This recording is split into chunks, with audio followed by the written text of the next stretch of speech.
nuestra entrañable Teresa Aranguren. Bueno, buenas tardes.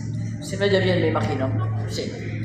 Buenas tardes a todos. Gracias por estar aquí y estar aquí y allí también, al otro lado del Mediterráneo, con el corazón y la mente en Palestina.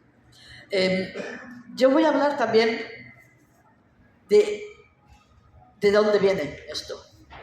Y porque creo que necesitamos desmontar toda una estrategia de comunicación que básicamente ha tenido desde el inicio como objetivo ocultar, tapar la realidad de Palestina, tapar la existencia de Palestina. Y un modo más eficaz de taparla es también lo que está exterminando.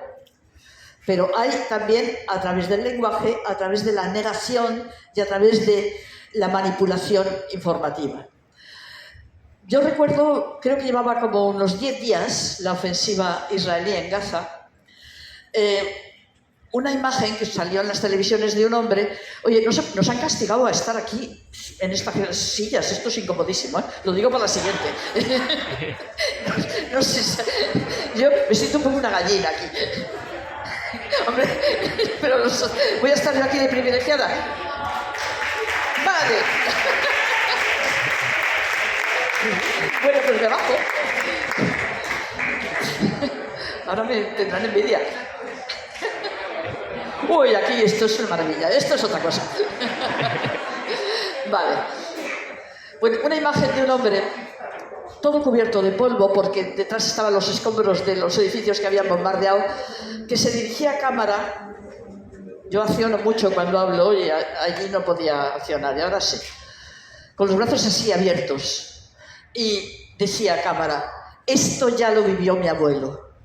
En esa frase estaba condensada toda la tragedia palestina, todo el expolio palestino, el intento de negación de Palestina desde finales del 19 hasta el momento actual. Y yo voy a hacer un repaso muy rápido, porque tengo el convencimiento, al ser periodista y llevar mucho tiempo informando sobre Palestina, sé que las noticias no bastan y que las noticias no se entienden si no se tiene claro cómo empezó todo. Y por eso voy a dar algunos elementos que creo que son necesarios. Iré rapidito. Avísame cuando me queden 5 minutos, eso, porque si no yo me enrollo.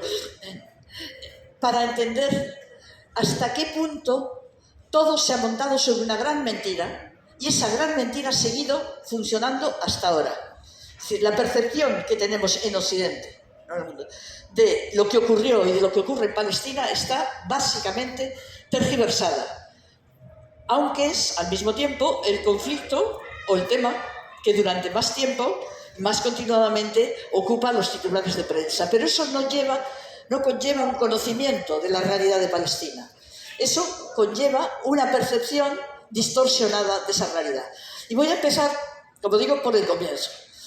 Porque en la colonización de Palestina, tú te has referido a ella, empieza no por un problema surgido del interior de la sociedad palestina. Esto va a ser una constante siempre. Es la confluencia de dos fenómenos europeos, totalmente europeos, lo que conduce a el sacrificio del pueblo de Palestina en función de otros intereses coloniales, los de Gran Bretaña, que era la gran potencia colonial. Cuando digo dos fenómenos europeos, por un lado está el nacimiento del movimiento sionista, que es estrictamente europeo. Los judíos de Oriente no tienen nada que ver con ese proyecto. Luego sí, una vez creado el Estado de Israel, los llevan, muchas veces engañados, pero es una creación europea. Y no es una consecuencia del Holocausto, porque el movimiento sionista se funda en 1898. El mundo aún no conocía el nombre de Hitler. Sí está impulsado por el antisemitismo europeo, eso es innegable. Uno de los argumentos del movimiento sionista era: tenemos que conseguir un territorio en el que seamos mayoría. Y ahí es donde es muy importante el tema demográfico, que ha estado siempre presente en toda la estrategia de Israel con respecto a Palestina. En un primer momento incluso se barajaron territorios como Uganda, la Patagonia, eso, pero que se dieron cuenta. Tú diré a un judío inglés que que está bien instalado, que puede ser de clase media alta, eso, que su patria está en la Patagonia. Pues no se iban a ir, no tenían ningún éxito.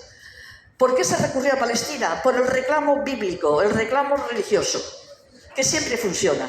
No es la razón inicial, pero es un reclamo que hace atractivo un mensaje. Ahí es donde surge un mensaje, un eslogan eficacísimo, porque todos lo conocemos, pero totalmente falso. El de una tierra sin pueblo para un pueblo sin tierra. Es, como digo, muy eficaz. Yo creo que es raro que haya un europeo que no lo conozca y que supone la justificación del proyecto sionista. Vamos a crear en esa tierra sin pueblo. Bien, yo os voy a leer un párrafo de un artículo escrito en 1891 por un judío de Odessa, un judío ruso, de eso que se llamó el sionismo espiritual, que viajó a lo que él llama la tierra de Israel. Era el momento en que los agentes sionistas estaban intentando convencer a los judíos europeos de que allí en Palestina era donde tendrían que ir, donde podrían construir su Estado y donde no había ningún problema en ir.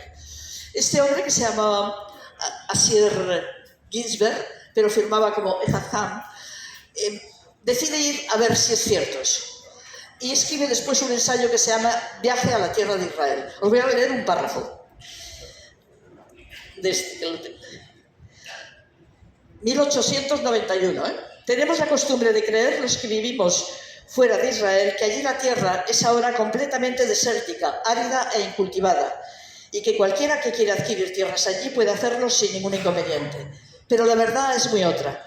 En todo el país es difícil encontrar campos cultivables que no estén ya cultivados. Y luego continúa, sigue escribiendo eso. Bien, en este párrafo se ha desmontado ya los dos grandes mitos del sionismo: la tierra sin pueblo para el pueblo sin tierra y el desierto hecho florecer. Porque ¿qué es lo que nos está contando este hombre? Que toda la tierra está cultivada. Y es así. El territorio geográfico de Palestina pues es propio de la cuenca del Mediterráneo. No se diferencia mucho de lo que es determinadas zonas de Grecia, del sur de Italia y de España. Y tiene zonas semidesérticas como las tenemos aquí, y tiene zonas que son vergel, y zonas más cultivables, más de montaña, más áridas. Bien, una geografía que da para muchas cosas diversas. Lo que es importante, ¿por qué he querido leer este párrafo? Porque creo que no somos conscientes de hasta qué punto el engaño fue total. Porque en Europa los británicos claro que sabían cómo era Palestina. Todo está documentado con respecto a, por ejemplo, la composición demográfica de Palestina, desde el 19 aquí hasta ahora, y la propiedad de la tierra.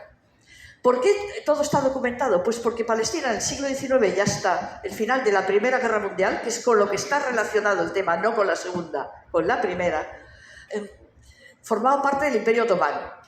A partir de la caída del Imperio Turco, en la Primera Guerra Mundial, Palestina pasa a depender de la administración británica. Es la época del mandato británico. Primero los otomanos. A los turcos no les importaba mucho que sus súbditos, los pueblos sometidos a su dominio, hablasen turco, ni nada de eso. Nunca lo pretendieron. No pretendían cambiar la idiosincrasia de sus pueblos. ¿Qué les importaba? Cobrar impuestos. Y para cobrar impuestos, ¿qué tienes que tener? Muy claro la demografía, los datos demográficos y los registros de propiedad de la tierra. Luego llegan los británicos, y los británicos también son muy minuciosos en esto. Y así sabemos que cuando el proyecto sionista se pone en marcha, y a partir del año 17, se pone en marcha, como he dicho, en el 19, pero enseguida se dan cuenta que no lo van a conseguir si no tienen el amparo de una gran potencia. Y ahí es donde entra en juego Inglaterra, Gran Bretaña, Reino Unido, como lo queramos llamar, que era la gran potencia colonial del momento. Y ahí es donde confluye el movimiento sionista con los intereses coloniales. ¿Qué es lo que percibe el gobierno británico? El gobierno británico, en el momento en el que estaba Winston Churchill como ministro de colonias, y Churchill tenía muchas virtudes, pero era un racista de mierda, tremendo, y eso generalmente no se cuenta cuando se habla de él. ¿Qué le interesaba en ese momento a Gran Bretaña? Tener una posición de fuerza en el corazón del Oriente Próximo, en la ruta hacia el Extremo Oriente, porque ya para entonces ya se sabía que lo que ahora conocemos como la zona del Golfo había grandes recursos energéticos. Y era importante para Gran Bretaña crear un enclave de europeos, judíos europeos, todos europeos, con mentalidad europea, con identidad europea, y al mismo tiempo dependientes para su existencia de Gran Bretaña. Por eso, desde el primer momento, el ministro de Exteriores británico, en el año 17, a muchos os sonará la declaración Balfour. Pues Balfour era el ministro de Exteriores británico que, en una carta que escribe al barón Rothschild, los Rothschild eran la familia más rica del planeta y fue también los que financiaron en un inicio el movimiento sionista. Le escribe diciendo: Gran Bretaña ve con buenos ojos y amparará, protegerá el proyecto sionista, la creación de un hogar nacional judío en Palestina. Ahí empieza la confluencia entre estos dos fenómenos. Y ahí es cuando la colonización de Palestina ya no es una cosa esporádica de un grupo de gente que intenta instalarse en una colonia, sino se hace sistemática y masiva, y con el amparo de la gran potencia del momento. Ahí empieza el drama de Palestina realmente de una manera ya imparable. Este proceso de colonización, con la protección británica, adquiere a partir de los años 20 ya una situación porque la población palestina al comienzo no se da cuenta de lo que está pasando, pero a partir de los años 20 sí es muy consciente de que les están robando el país. Y lo que había empezado con episodios esporádicos de violencia se convierte en violencia desatada. Las colonias del movimiento sionista todas estaban fuertemente armadas. Los colonos sabían a lo que iban, estaban fuertemente armados. En eso, como los de ahora. Como los que ahora en Cisjordania están haciendo razias en los pueblos de Cisjordania con la protección del ejército israelí, que suele estar a pocos metros mirando lo que hacen los colonos mientras queman coches, atacan. Aquellos colonos iniciales, ¿cuál es la diferencia que había con respecto a una emigración a la europea a la que Palestina, la sociedad palestina estaba acostumbrada? Porque Palestina es Tierra Santa, era Tierra Santa, es Tierra Santa, y siempre había habido peregrinos, gente que iba a instalarse allí por razones religiosas, sobre todo europeos, y sobre todo cristianos europeos más que judíos europeos, por ejemplo. Pues que cuando llegan las primeras colonias del movimiento sionista que se establecen en la costa, en la zona muy fértil, cercana a Jaffa, la primera cláusula del contrato que tienen que firmar con la Agencia Nacional Judía, que es la que ha comprado esas tierras, es que solo podrán utilizar trabajo judío. Y eso que suponía la expulsión inmediata de los campesinos árabes, podían ser musulmanes o cristianos, la mayoría eran musulmanes, los cristianos eran más clase urbana, pero también había, que llevaban generaciones trabajando esas tierras en régimen de parcería, que me imagino que aquí conocemos. Es también muy típico, como digo, de toda la cuenca del Mediterráneo y también en España. Ahí empiezan los primeros enfrentamientos en el siglo XIX, pero son esporádicos. Pero a partir de la llegada de Gran Bretaña, que impulsa la colonización, esto se convierte en masivo y la reacción de la población árabe, de la población palestina, es que ya no venden tierras. Hay una falacia continuada que suelen decir los propagandistas del movimiento sionista, yo lo he escuchado en foros y así, que es que no hubo limpieza étnica, no les echamos, les compramos las tierras. Esto todavía se sigue diciendo y lo veréis en redes sociales. Bien, se empezó comprando tierras. En el año 47, cuando Naciones Unidas decide, porque ya no sabe qué hacer con aquello, la partición de Palestina, las comunidades judías eran dueñas del 6% de la tierra de Palestina, 6%.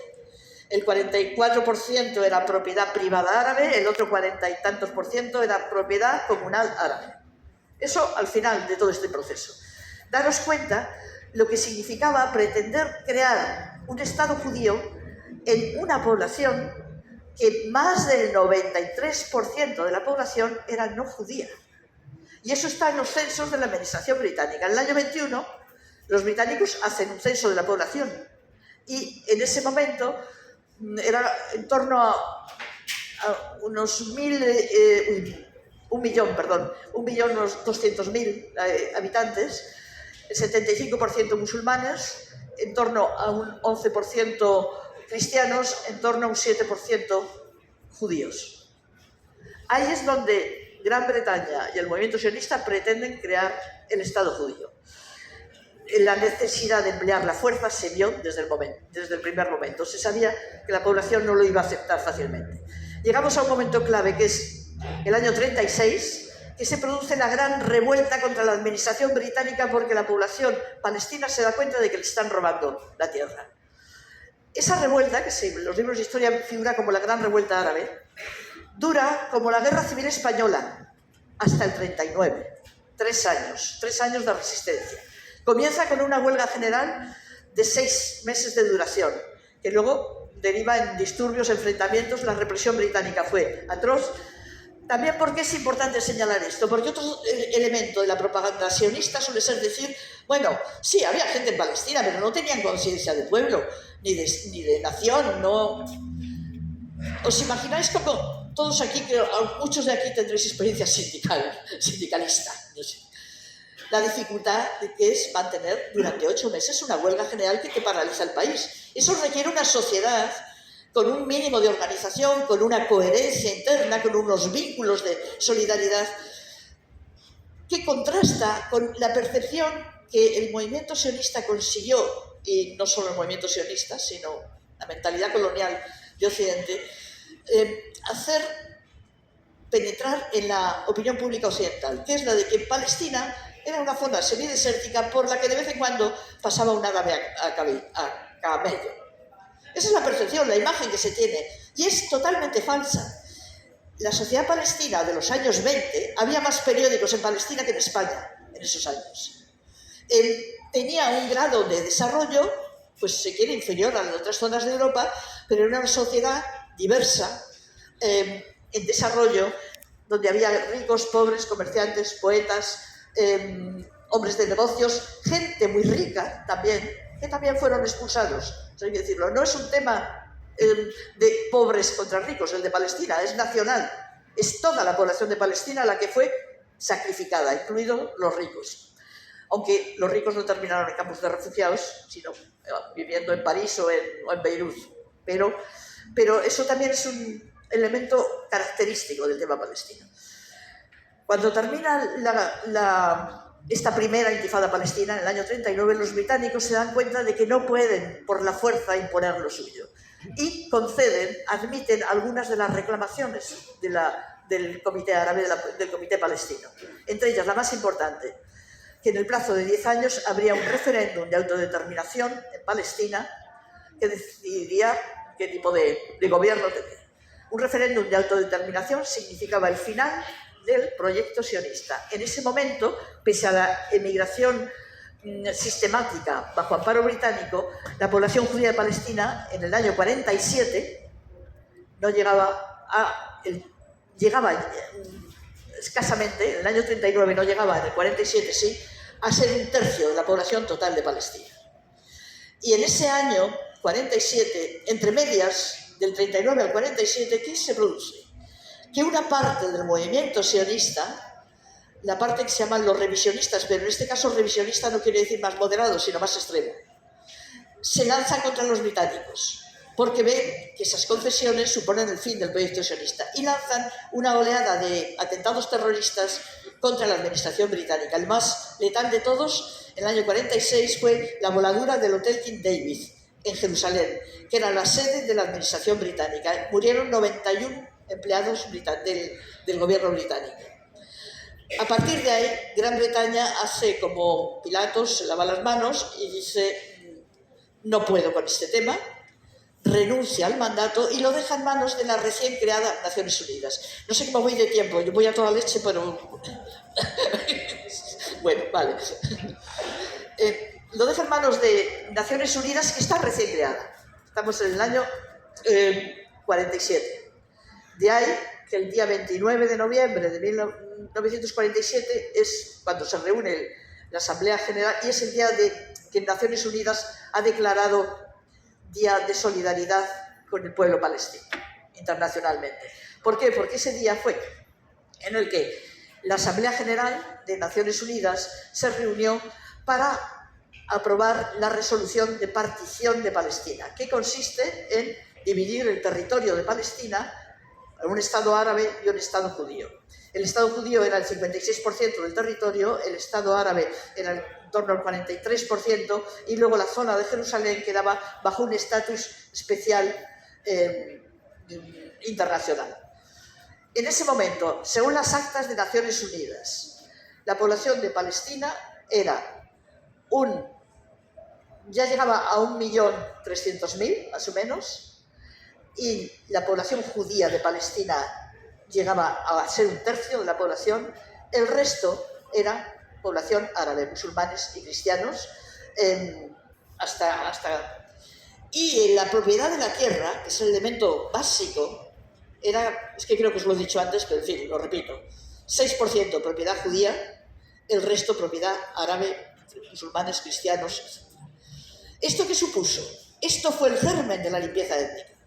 Eso fue lo que provocó que los dirigentes sionistas, y aquí entran todos, no solo una parte del sionismo, todos, incluido Ben Gurión, decidan vaciar el territorio de Palestina de su población, porque si no, su proyecto era inviable, por mucho que hubiera una resolución de Naciones Unidas que aprobase la división del territorio de Palestina. La primera matanza y la primera acción militar para expulsar a la población palestina de sus tierras se produce una semana después de la resolución de partición, en diciembre de 1947. Las mayores matanzas se producen en los meses previos a la creación del Estado de Israel en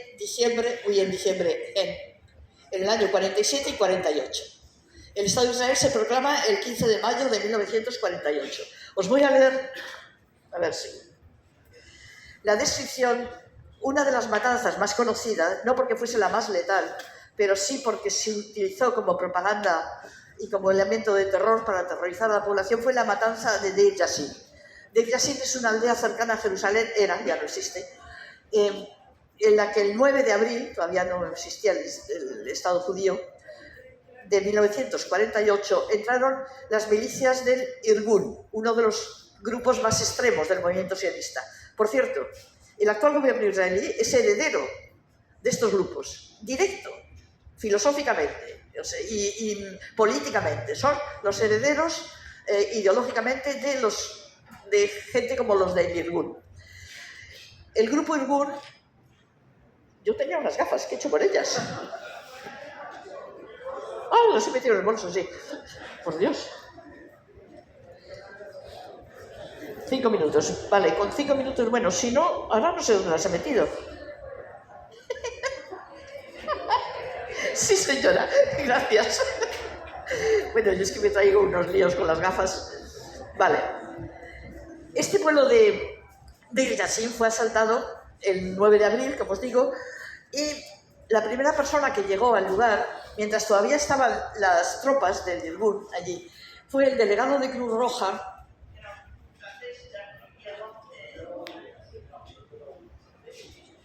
Siempre me cargo algo. ¿No? Esto, ahí, ahora. Llegó a...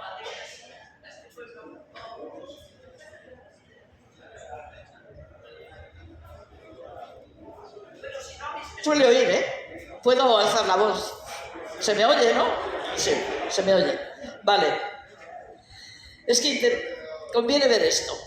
Entre la tropa había algunos muy jóvenes, casi adolescentes, todos en vestimenta militar y con casco, hombres y mujeres armados hasta los dientes, con pistolas, metralletas, granadas y también grandes cuchillos, la mayoría aún ensangrentados. Una joven muy bella me mostró el suyo aún goteando sangre, como un trofeo. Me abrí paso entre ellos y entré en una casa. La primera habitación estaba a oscuras, con todo en desorden, pero no se veía a nadie. En la habitación contigua encontré, bajo los muebles y los colchones reventados, varios cadáveres ya fríos. La operación de limpieza la habían hecho primero con ametralladoras, después con granadas y finalmente con los machetes, sin ninguna preocupación porque no se descubriese. Esto es importante. ¿Por qué no había preocupación porque no se descubriese? Porque querían que se conociese, para sembrar el terror. De hecho, un patrón de comportamiento en las operaciones de expulsión de la población de sus localidades era rodear el pueblo, lanzar por altavoces el mensaje: abandonad vuestras casas inmediatamente o os pasará lo de Deir Yassin. Ese es un patrón que se repitió muchísimo. Que si os dais cuenta, es un patrón de estrategia de terror que repite el ejército israelí, lo ha repetido constantemente y lo sigue repitiendo ahora, cuando dicen somos un ejército muy humanitario, porque solemos avisar antes de bombardear. Mandamos a través, lanzamos folletitos desde, seguro que Manu los ha visto ahí en Gaza, cuando lanzan folletos diciendo abandonad el edificio porque vamos a bombardear en una hora, ¿no? No es una estrategia para salvar población, es una estrategia para aterrorizar. Y eso se lleva haciendo desde el año 47 y 48. La descripción termina: removí los cadáveres hasta que toqué un pequeño pie que aún estaba caliente, era una niña de 10 años, estaba malherida por una granada, pero aún viva. Sí, continuamos. Revisamos las otras casas, en todas encontramos el mismo espeluznante escenario. La aldea tenía 400 habitantes, unos 50 consiguieron huir, 3 habían sobrevivido. El resto había sido masacrado concienzudamente, siguiendo órdenes de sus jefes, ya que se trata de tropas admirablemente disciplinadas. ¿Qué quiere decir esto? Que no era un grupo de milicianos que se habían vuelto locos, que ahora no son grupos de soldados que se vuelven locos, que es una estrategia dictada por los mandos militares de aquel momento y de ahora. Es una estrategia de terror. Y es una estrategia que conduce a ¿qué? ¿A qué conducía aquello? A vaciar, a expulsar a la población palestina de sus tierras para poder crear su Estado. Es decir, a una limpieza étnica. Entonces todavía no se usaba ese término. ¿Qué estamos viendo ahora? ¿Qué están diciendo constantemente los dirigentes israelíes? Cuando digo dirigentes me refiero al presidente del país, la más alta autoridad del Estado, que a los pocos días de comenzar la ofensiva dijo: en Gaza no hay que hacer diferencias entre combatientes y civiles, todos son culpables. Esto es una llamada al crimen de guerra y es una llamada al exterminio. Y esto no es nuevo totalmente. Tal como lo decía este hombre que hablaba a cámara, esto lo vivieron los abuelos de los que ahora están muriendo en Gaza. En Gaza más del 75% de la población de Gaza son refugiados del 48, es decir, de los que fueron expulsados entonces. En Gaza, la gente de Gaza, así como en Occidente, no tenemos ninguna noción, conciencia de que esto empezó con un crimen atroz, el de la limpieza étnica. La población de Gaza, la población de Cisjordania, la población con ciudadanía israelí pero palestina, lo que queda dentro de lo que es el Estado de Israel, no ha olvidado nada, lo tiene perfectamente presente, porque si son jóvenes se lo han contado los padres o los abuelos, y porque es el trauma inicial, esencial, el corazón de la causa palestina. El corazón de la causa palestina son los refugiados. Y por eso, ya termino, que ya sé que me estoy pasando un poquito de tiempo, por eso, y lo quiero decir aquí porque sé que lo que se recaude en esta fiesta va a ir para ayudar a la UNRWA. Por eso el interés de Israel por acabar con la UNRWA, que es la Agencia de Naciones Unidas para asistir a los refugiados palestinos. Se creó en el año 49, pensando que duraría unos meses. ¿Por qué? Porque la UNRWA es el testimonio vivo, la memoria viva del crimen inicial. ¿Por qué hablamos de refugiados? ¿Por qué tiene que existir la UNRWA? Porque los expulsaron.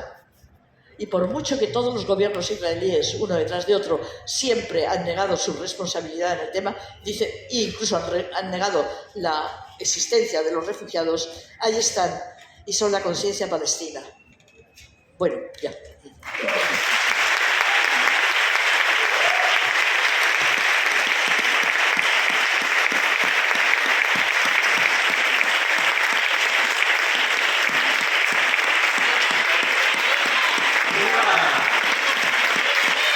Viva.